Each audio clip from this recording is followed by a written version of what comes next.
Today's episode is brought to you by Mazars. SoundCartel.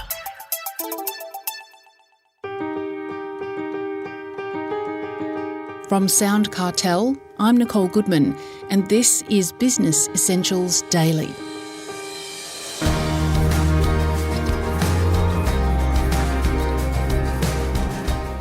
Peter Ivany is one of those iconic names in Australian business. He took Hoyts Cinemas from a small chain of 40 theatres in Australia in 1988 to more than 2,000 cinemas in 12 countries a decade later. But it's so much more than this that's made him a success in business and life. Peter devotes a lot of his time to charities, sports and the arts. He's chairman of several organisations, including the Sydney Swans Foundation and NIDA Foundation Trust, and he's an honorary life governor for the Jewish Communal Appeal. And in June 2021, for distinguished service to the community, Peter also received an Officer of the Order of Australia as part of the Queen's birthday honours. Today, Peter runs Ivany Investment Group, another successful business venture. But what is success? If there's one take-home message, it's not to confuse success with wealth. He's talking to Chris Ashmore.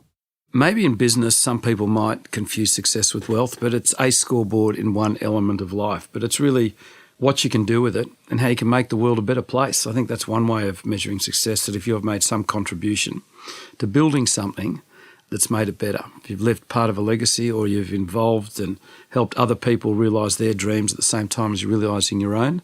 And in the end, if you create a better world for your children, your grandchildren, society past it, maybe that's a measure of success. And you've said think big and don't sweat the small stuff. Have you always been able to do that? As a general rule, you don't want to be distracted by things that get in your way, the bumps in the road. You've really got to find a way through them to achieve whatever your main objectives are. And to be successful in anything, you've got to be focused, you have to be disciplined, and although it's sort of standard words, it's something that you have to follow to be able to see something, through the end. And if you keep getting distracted by bumps in the road, it really gets in the way of achieving things. But as part of that, you need to have a team effort, and you need a lot of people around you, because there's a lot of pieces to pick up. So I've always tend to think on a broader scale, but I've had a lot of help.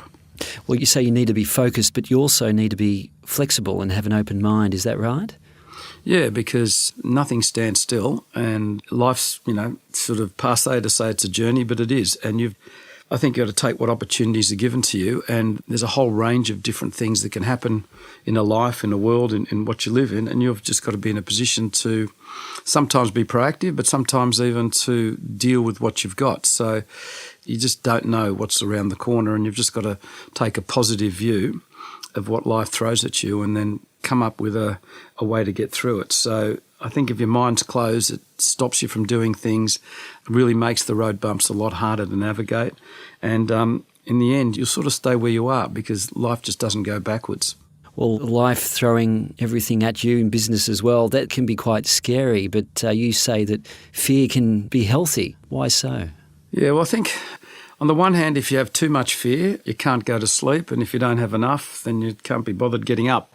So it's a combination of, you need a bit of fear so you don't become complacent, because complacency leads to mistakes. It leads you to underestimating your opposition, underestimating the challenges that are out in front of you. So you need a healthy amount of fear just to keep you focused on the main game. But I think it's important, but you don't want to be overwrought by fear either. And if something is really too difficult, you have to break it down to very small components and then deal with them, one step at a time, so you can actually get over them. And it's very important to have enough fear to be motivated, but not enough to be paralysed. Well, you say that to be successful, you need to make mistakes. Do you speak from personal experience, and do you have an example? Absolutely. Well, I think my mother always said to me that smart people learn from other people's mistakes. So in that sense, I don't think I've met too many smart people. You've got to really learn from your own, because you always think you've got a way to do it better.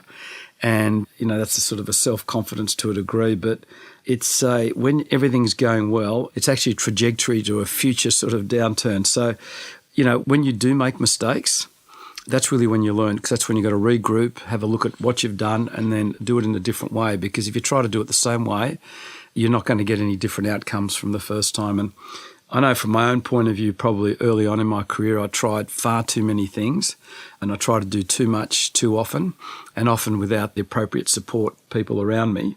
So that's something that I've learnt, just be more considered, hasten slowly, but, have the team around you, understand where your faults lie, and then you make sure that someone fills the gaps in, because it's really important not to know what you know, but also to know what you don't know.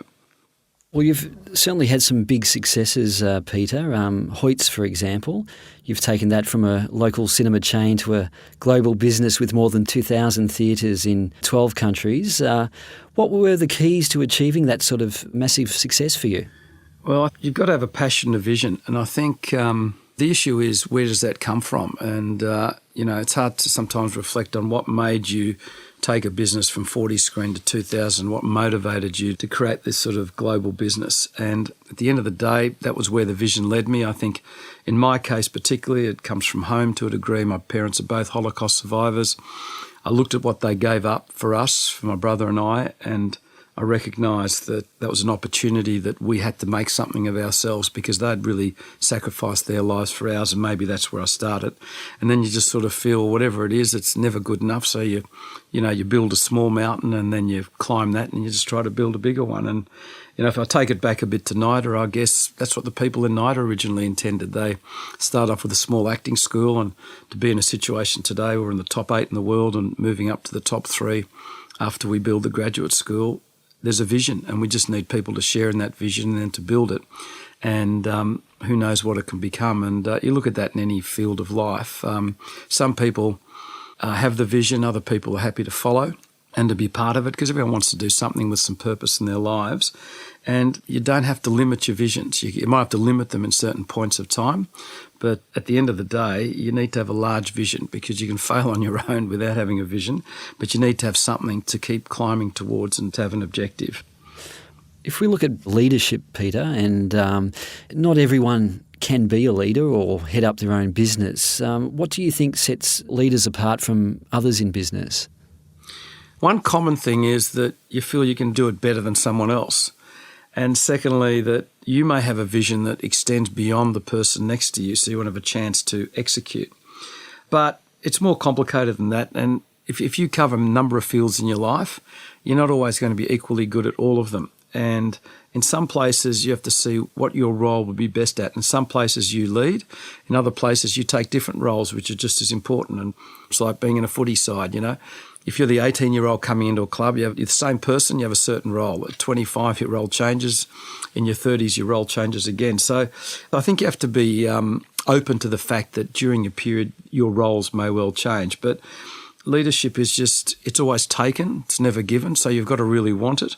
So I think that's another important part of it. And also I think a lot of people want to be led. So depending on which organisation you're in, people look for leadership and they look for a way, for a path.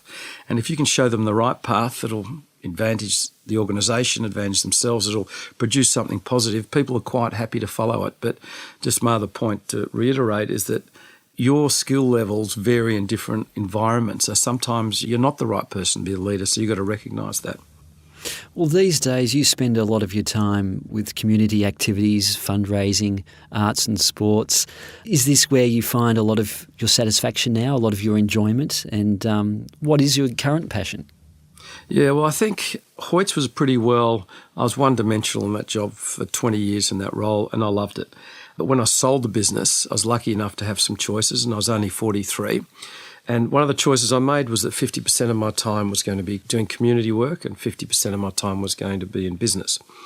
And it's been a real passion. And if you've been fortunate in life, there's a bit of luck and there's a bit of hard work, there's a lot of things, but if you've been fortunate, I think it's not an obligation, but for me it was a privilege to be able to give something back to some organisations. And in some, you develop some skill sets that you can then use, you can then adapt in smaller community organisations, and you can then use that to drive the people there to reach their goals. And it's given me an enormous amount of pleasure, and I've always thought it's a privilege to be able to have a job, to be able to do that.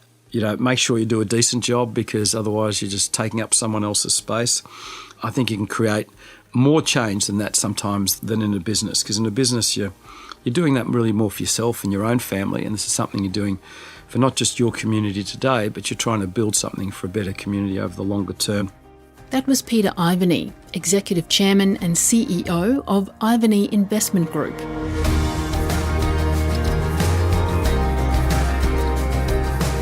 This episode of Business Essentials Daily is produced by the team at SoundCartel. Thanks for listening. I'm Nicole Goodman. We'll bring you more Be Daily tomorrow. Follow at BE Daily Podcast across social media and head to bedaily.com.au for more from the Business Essentials Daily podcast. SoundCartel. This episode was brought to you by Mazars. To find out more, visit mazars.com.au. That's mazars.com.au.